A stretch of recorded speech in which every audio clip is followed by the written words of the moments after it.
येथील ताज हॉटेलसाठी त्रिपक्षीय करारावर स्वाक्षरी झाली आहे। या महत्त्वाच्या हॉस्पिटॅलिटी प्रकल्पामुळे सिंधुदुर्गातील पर्यटन, रोजगार आणि आर्थिक विकासाला मोठी चालना मिळणार आहे। या प्रकल्पामुळे सिंधुदुर्ग भारताच्या पर्यटन नकाशावर अधिक ठळकपणे दिसेल असा विश्वास मंत्री नितेश राणे यांनी व्यक्त केला आहे। दरम्यान यावर मुख्यमंत्री फडणवीसांनी देखील ट्विट करत काय म्हटले ते आपण पाहूया। तर मुख्यमंत्री देवेंद्र फडणवीस यांनी या संदर्भात एक ट्विट केलं आहे। सिंधुदुर्ग जिल्ह्यातील शिरोडा वेळाकर येथे ताज हॉटेल उभारण्यासाठी त्रिपक्षीय करार स्वाक्षरी झाल्याचं मुख्यमंत्र्यांनी म्हटलंय। सिंधुदुर्गला एक प्रमुख पर्यटन स्थळ म्हणून विकसित करण्याच्या दिशेने एक महत्त्वाचा टप्पा गाठल्याचं देखील त्यांनी म्हटलं। हा त्रिपक्षीय करार सिंधुदुर्गातील स्थानिक तरुणांसाठी कौशल्य विकास आणि प्रशिक्षण कार्यक्रमाच्या माध्यमातून रोजगारांच्या नवीन संधी उपलब्ध करून देईल, त्यामुळे प्रादेशिक आर्थिक विकासाला चालना मिळेल असं फडणवीसांनी म्हटलं। जिल्ह्याला देशातील एक प्रमुख पर्यटन स्थळ म्हणून विकसित करण्याच्या दिशेने एक महत्त्वपूर्ण पाऊल टाकल्याचं यावेळेला मुख्यमंत्र्यांनी म्हटलेलं आहे। करारामुळे आता आपल्या सिंधुदुर्ग जिल्ह्यामध्ये पहिलं पंचतांत्रिक हॉटेल 5 स्टार हॉटेलचा मार्ग मोकळा झालेला आहे। या 5 स्टार हॉटेलमुळे आपल्या जिल्ह्याच्या दरडोई उत्पन्नामध्ये, स्थानिक बाजारपेठामध्ये आणि तरुणींना दर्जेदार नोकऱ्या मिळण्यासाठी मार्ग मोकळा झालेला आहे। आता आपल्या जिल्ह्यामध्ये दर्जेदार खर्च करणारा पर्यटक येईल, बाजारपेठामध्ये हातभार लावेल आणि जिल्ह्याच्या विकासाला अजून मोठा करेल।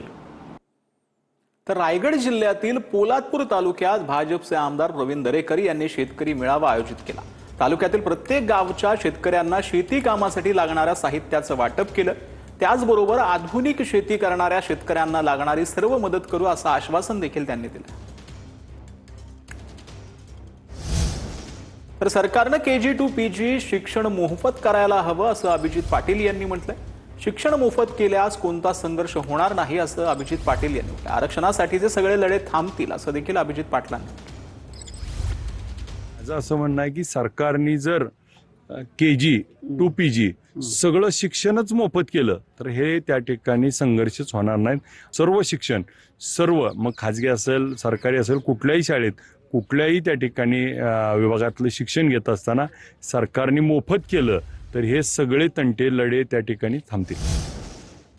हिंगोलीच्या कडोळीच्या ZP शाळेमध्ये अभिजित दिपकेंकडून पाहणी करण्यात आली। अतिरिक्त कार्यकारी अधिकाऱ्यांवर दिपकेंनी नाराजी व्यक्त केली। तुम्हाला तुमची जबाबदारी माहिती नाही का? दिपकेंनी हा सवाल केलेला आहे। शाळेतील असुविधांवरून दिपकेंकडून नाराजी व्यक्त करण्यात आली। आता सर, तुम्हाला म्हणजे तुमची जबाबदारी काय ते माहिती नाही। ज्या कार्यशाळेला तुम्हाला जायचं ती तुम्हाला माहिती नाही। तुम्हाला माहिती काय सर? तुम्हाला भारतरत्न नानाजी देशमुखांचं गाव माहिती नाहीये? अरे सगळं माहिती आहे मला, नानाजी देशमुखांचं गाव आहे। अरे त्याला माहिती आहे, ऐकूनच घेत नाही सर। तुमचं ऐकूनच घेतोय ना। आता तुम्ही प्रत्येक गोष्टीला म्हणताय मला माहिती नाही। डॉक्टर नरेंद्र दाभोलकर हत्या प्रकरणात मुख्य आरोपी सचिन अंदुरेला जामीन मंजूर झालाय। मुंबई हायकोर्टानं सचिन अंदुरेला जामीन मंजूर केला। अंदुरेला सुनावण्यात आलेल्या जन्मठेपेच्या शिक्षेलाही स्थगिती देण्यात आलेली आहे। ते आमच्या सोबत आहे मॅम। तुमचे वडीलचे जे आरोपी होतात त्यांना आता दोषमुक्त करण्यात आलेले आहे। पहिली प्रतिक्रिया तुमची काय असणार आहे आणि कसं बघतात तुम्ही?